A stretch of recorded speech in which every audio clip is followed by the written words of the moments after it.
Est-ce que les quotidiens papier ont eu le temps d'intégrer la nouvelle de la disparition de Charles Pasqua? Globalement, oui, mais pas tout le monde. Bonjour William, bonjour à tous. Au fond, la politique, c'est comme le journalisme.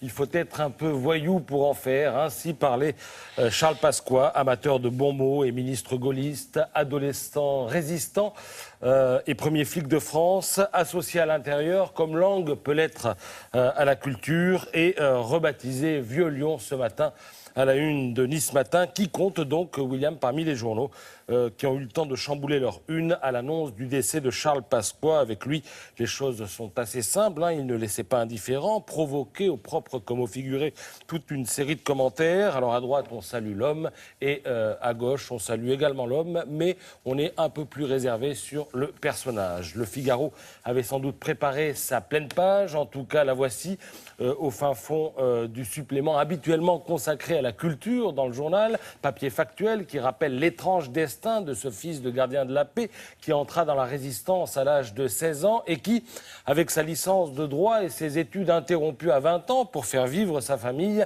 détonnait au milieu des énarques technocrates qui pullulent dans le marigot politique. Et de fait, il n'était pas du style à s'embarrasser de circonlocution verbale, pas vraiment un profil de Quai d'Orsay, pas de prévenance diplomatique dans sa façon de s'exprimer.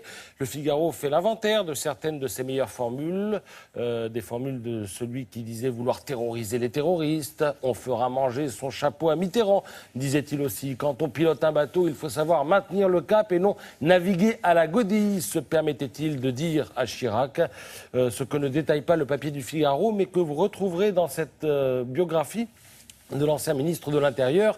C'est le côté un tantinet filou de Charles Pasqua qui, bien avant de se lancer en politique, fut représentant chez Ricard. À une époque où la boisson anisée était inconnue de la France profonde, eh bien, il envoyait des amis en repérage dans les bistrots de campagne. Les amis demandaient, en arrivant, du Ricard. Le bistrotier disait « je n'en ai pas ». Du coup, il prenait autre chose. Et peu de temps après, Pasqua se débarquait dans le même endroit et il disait « Bonjour, je suis le représentant de Ricard ». Et là, le bistrotier lui disait « Vous tombez bien ».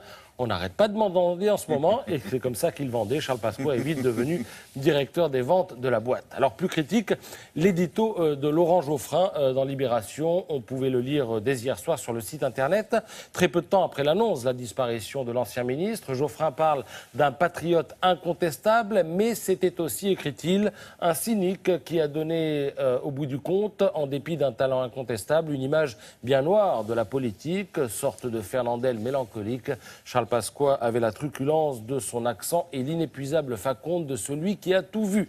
Charles Pasqua avait de hautes ambitions. Il s'est spécialisé dans les basses œuvres, enchérit l'éditorialiste, qui retient aussi les ambiguïtés qui ont poursuivi Pasqua toute sa vie. Gaulliste, mais prônant un temps l'alliance avec le Front National. Chiracien, mais qui finit par soutenir Balladur. Quelque chose d'un personnage de Pagnol dans le comportement, mais en réalité, le froid réalisme du manœuvrier implacable qui emporte dans sa tombe une ribambelle de secrets. Fin de citation.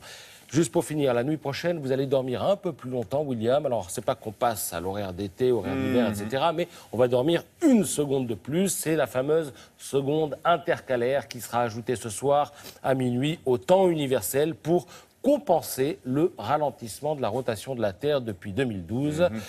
C'est mieux pour le fonctionnement de l'informatique, pour le fonctionnement des instruments de mesure sur les bateaux. Et depuis 1972, apprend-on dans le Figaro ce matin, c'est ainsi 25 secondes qui nous ont été rajoutées, 25 secondes de vie. Regardez, c'est merveilleux.